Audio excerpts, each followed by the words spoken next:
Hi guys, this is Keshav Malpani. I welcome all of you to a very important session of 12 minutes to CLAT again. Because मुझे पता है कि जो लोग भी CLAT की प्रिपरेशन स्टार्ट करते हैं या ऑलरेडी स्टार्ट कर दी है, all of us want to clear this exam. मतलब ये बहुत ही बट नेचुरल बात है कि यार हम लोगों ने एग्जाम शुरू किया है प्रिपरेशन करना तो क्लियर करना है. बट ड्यूरिंग द प्रिपरेशन हम कुछ ऐसी गलतियां करते हैं जिसकी वजह से हम लोगों को लगता है कि हमने कोशिश की लेकिन हमसे नहीं हो पाया और हम काफी ज्यादा डिसहार्टन हो जाते हैं after the exam. In this particular session, I'm going to emphasize on 5 such mistakes that students generally make in an exam, which can generally be avoided here. इसके अलावा भी आप बहुत सारे स्टूडेंट्स को पहले बोलते हुए सुनोगे कि उन्होंने बहुत मेहनत की थी फिर भी एग्जाम नहीं हो पाया. फिर वो लोग क्या करते हैं, वो एग्जाम को गाली देने लग जाते हैं. वो बोलते हैं कि एग्जाम बहुत अनप्रेडिक्टेबल है, इसमें तो कंपटीशन ही बहुत ज़्यादा है, सीटें ही बहुत कम है. फिर हम ये सब बहाने बनाने लग जाते हैं. तो ये 5 जो पॉइंट्स मैं आपको आज बताने वाला हूँ, इफ़ यू फील कि आपकी प्रिपरेशन के साथ भी ये प्रॉब्लम्स हैं, try to sort them really quickly. और ये चीज़ों से आपको बहुत ज़्यादा फर्क पड़ना चाहिए. अगर ये ऐसा हो रहा है ना तो कोशिश करो कि उसको कम से कम करो. First and the foremost thing, जिसमें मैंने एक अलग से वीडियो भी बनाया, विच इज प्रोक्रेस्टिनेशन, है ना. सबको पता है कि हम ये बहाना बना लेते हैं कि अभी तो क्लैट एग्जाम दूर है, कर लेंगे प्रिपरेशन, अभी तो हमारे पास टाइम है and all of that is only going to create more problems for you, right. Please try to not procrastinate. वो स्टूडेंट जो आपको कहते हैं कि हमने बहुत मेहनत की थी, वो पता है क्या करते हैं, वो मान लो उन्होंने 8 महीने की प्रिपरेशन किया, 6 महीने की, तो पहले 3 से 4 या 5 महीने तो कुछ भी ज्यादा नहीं किया. लास्ट के 2 महीने उन्होंने एकदम दम लगा के पढ़ाई की, फिर उनका एग्जाम क्लियर नहीं हो पाया. तो उनको लगता है कि भाई हमने तो इतनी मेहनत की थी, हमारा हो ही नहीं पाया. वो ये बात समझ ही नहीं पाते कि भाई आपने शुरू में, आपके पास इतना टाइम था, आपने बेस ही नहीं तैयार किया. जब हम बेस नहीं तैयार करते तो लास्ट में हम शॉर्टकट्स ढूंढते हैं, शॉर्टकट से पेपर क्लियर करना बहुत मुश्किल है. इसीलिए कोशिश करो कि अभी से, जब से भी आप प्रिपरेशन करना स्टार्ट करते हो ना, अपनी प्रिपरेशन को थोड़ा सा सीरियसली लो. You have to be very serious about it. You have to understand कि हमको क्या क्या करना है और उसको प्रॉपरली डेली बेसिस पर करो. क्लैट की प्रिपरेशन एक ऐसी है जो आपको रोज के 12 घंटे नहीं देने, रोज के 4 से 5 घंटे देने, लेकिन वो 4 से 5 घंटे एवरी सिंगल डे देने पड़ेंगे, which will include a lot of practice also. Now this brings me to my second point. बहुत सारे स्टूडेंट्स ये मिस कर जाते हैं कि एग्जाम की रिक्वायरमेंट क्या है. हम वो स्कूल का माइंड सेट लेके चलते हैं कि सर ने पढ़ाया, मैम ने पढ़ाया, उसको जाके पढ़ लिया, रीड कर लिया और हो गया. ऐसा नहीं होता है. यहाँ पर आप देखो 100 नंबर के क्वेश्चन तो सिर्फ और सिर्फ प्रैक्टिस पर ही बेस्ड है. जब हम लीगल रीजनिंग, इंग्लिश और क्रिटिकल रीजनिंग की बात करेंगे ना, तो इसमें अगर आपने कोई भी क्लास नहीं की और आप सिर्फ प्रैक्टिस ही कर लोगे ना इसकी, तो भी आपके इसमें अच्छे नंबर आते हैं. लेकिन आपने इसमें सारी क्लासेस की और बिल्कुल प्रैक्टिस नहीं की, आई एम 100% श्योर कि इसमें कोई भी अच्छा स्कोर नहीं कर सकता.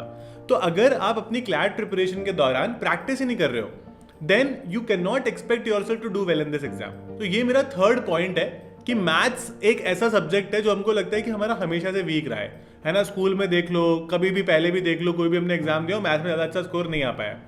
अगर आपका मैथ्स में अच्छा नहीं स्कोर आ पाया है स्कूल में और आप वो हैंग ओवर लेकर क्लैट में आए हो ना, that could create problems for you. I being very straight forward here. आपको 8th लेवल का मैथ्स करना है, उसमें से भी 8 या 9 टॉपिक्स है. मैंने इसके अलग से एक वीडियो बनाया है आपके लिए कि उन टॉपिक्स को भी आपको कैसे करना है. मैंने बुक्स वगैरह के बारे में बताया, आप खुद से प्रिपेयर कर सकते हो. हम लोग क्या करते हैं, मैथ्स तो हमें आएगा ही नहीं, हम छोड़ देते हैं. इतनी बेसिक चीज होती है. मैं आपको एक बहुत सिंपल सी चीज बताता हूँ. जब भी आप मैथ्स को अच्छे से कर लोगे ना, मैथ्स को तो प्रैक्टिस करके करो, मैथ्स को पढ़ने की जरूरत नहीं है, ठीक है. और सेकेंडली 15 क्वेश्चन जो मैथ्स के आते हैं ना, उसमें से आपको मुश्किल से 6 या 7 क्वेश्चन सॉल्व करने होते हैं और बाकी के सारे क्वेश्चन मेंटल मैथ्स से हो जाते हैं. लेकिन वो मेंटल मैथ्स तक कब हो पाती है हमसे, हमारे कॉन्सेप्ट्स अच्छे हो और सेकेंडली आपको सॉल्व करना आता हो, क्योंकि आपने काफी सारी चीजें पहले सॉल्व की हैं. मेरा दिमाग किसी चीज में तभी चलेगा जब मैं उसकी प्रैक्टिस करके आया हूं. अगर मैं प्रैक्टिस नहीं करके आया तो how can I expect my self to do well, right. Please practise maths every alternate day, give it 1 hour. It is very important. Maths वो 15 नंबर भी लाते हैं कई सारे बच्चे. जो 15 में से 15 मैथ्स में लाएगा ना, वो क्लियर एक एज होल्ड करता है. अगर आप 100 का टारगेट बना रहे हो 150 में से, पक्का वो 100 तक आप पहुंच सकते हो अगर आपके मैथ्स में 15 में से 15 या 12 या 10 तक नंबर भी आते हैं. तो बहुत इंपॉर्टेंट एडवांटेज है, बिकॉज ज्यादातर बच्चे वो करेंगे ही नहीं मैथ्स. लेकिन अगर आप मैथ्स को टाइम दे रहे हो, despite it being a week section for you, you can definitely do it really well. मैं हमेशा ये बोलता रहता हूँ कि क्लैट में एंड तक जाते जाते कोई भी सेक्शन वीक सेक्शन नहीं हो सकता. कुछ बहुत स्ट्रॉन्ग रहेंगे और कुछ थोड़े एवरेज रहेंगे, लेकिन नथिंग कैन बी वीक. ऐसा कोई सेक्शन नहीं कि इसमें तो हम 4 नंबर में ही ला पाएंगे. That is really problematic. Now another thing that I've seen with a lot of students and I'm sure it is very natural also, कि हम लोग ना जब भी मॉक टेस्ट देते हैं, अगर हमारे ज्यादा नंबर आते हैं तो हमको लगता है कि हमारा तो क्लैट ही क्लियर हो गया, और हमारे कम नंबर आते हैं तो हमें लगता है कि हमसे क्लैट हो ही नहीं पाएगा. और ज्यादातर स्टूडेंट्स शायद सेकंड कैटेगरी में फॉल करते हैं कि हम कितने भी मॉक टेस्ट देते हैं, हमारे अच्छे नंबर ही नहीं आते, हम अच्छा कर ही नहीं पाते. अब उनको लगता है कि क्योंकि हम अच्छा नहीं कर पा रहे मॉक टेस्ट में, और उनको लोग भी बोल देते हैं कि भाई जितने तेरे मॉक टेस्ट में नंबर आते हैं उतने तेरे एग्जाम में आएंगे. भाई ऐसा कुछ भी नहीं होता है, ठीक है. कोई प्रॉब्लम नहीं है. अगर आपके मॉक टेस्ट में नंबर कम आ रहे हैं, उसको ठीक से एनालाइज करो और मॉक टेस्ट को ज़्यादा फ्रीक्वेंटली करो ना, ज़्यादा फ्रीक्वेंटली करोगे एक आइडिया लगेगा कि कैसे मॉक टेस्ट में गलतियाँ हो रही है, बार बार उसको कैसे सॉर्ट आउट करना है। हम लोग क्या करते हैं, हफ्ते में एक मॉक टेस्ट करते हैं, है ना, उसको ठीक से एनालाइज भी नहीं करते और बस उसको लेके पूरे हफ्ता रोते रहते हैं कि हम लोग किस तरह से करें। अगर आपको लग रहा है कि आप मॉक टेस्ट में स्लो हो, है ना, आपका रीडिंग स्पीड का प्रॉब्लम है या फिर आपको इंटरप्रिटेशन में प्रॉब्लम है, do more mock test, do a lot of sectional test on a daily basis. See, हर चीज का सोल्यूशन है और सोल्यूशन है थोड़ा सा मेहनत करके होगा वो चीज, राइट। अगर हम मेहनत ही नहीं करना चाहते, आज संडे को मॉक टेस्ट दिया, अब हमें लग रहा है कि एक काम करेंगे, आज जितने भी नंबर आए अब अगले संडे देखेंगे, ये जो टालने वाला काम है ना, ये सबसे ज्यादा प्रॉब्लम्स क्रिएट करता है। ये हमेशा ध्यान रखो। मैं रिसेंटली अभी आपने मेरे चैनल पर देखा होगा, कोमल का इंटरव्यू ले रहा था, who got all India rank 96 in CLAT 23। She said a very beautiful thing.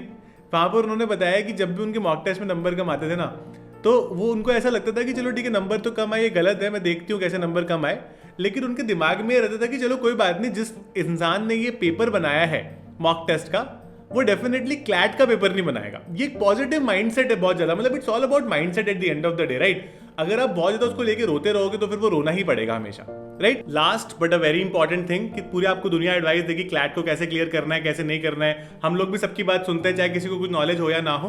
Please make sure सबकी बात मत सुनो, आप अपने पर्टिकुलर मेंटर्स बना लो। अगर आपको मेरी बात ठीक लगती है, आप सिर्फ मेरी बात ही सुनो, ठीक है। यहाँ पर मैं आपको कभी भी आपने देखा नहीं होगा कि मैं आपको शॉर्टकट बता रहा हूँ एग्जाम क्लियर करने के लिए। सही तरीके से हम एग्जाम क्लियर करेंगे, मेहनत करके एग्जाम क्लियर करेंगे। हमको क्या लगता है कि कोई एक इंसान हमारे हिसाब से कोई चीज बता रहा है कि अरे तू इतना मत कर, वो तो फालतू में करवा रहा है, तू थोड़ा सा कर ले, इतना कर ले, बस इतना ही आता है एग्जाम में।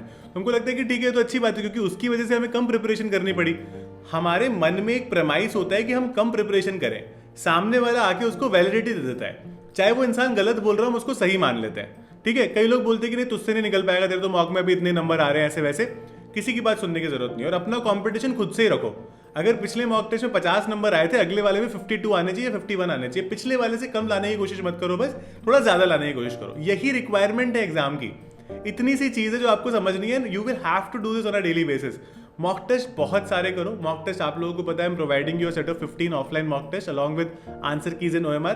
मैं उसके साथ में आपको एक फ्री मेंटोरशिप सेशन भी दूंगा, जब मैं पर्सनली मैं आपसे वीडियो कॉल पे मिलूंगा और हम डिस्कस करेंगे बहुत सारी चीजें कि आपको कैसे एग्जाम को अच्छे से करना चाहिए, कैसे आप प्रिपरेशन में जो प्रॉब्लम है उसको सॉर्ट आउट कर सकते हो। उसके अलावा अगर आपको सब्जेक्ट भी पढ़ने, you can come on Unacademy, you know I been teaching there.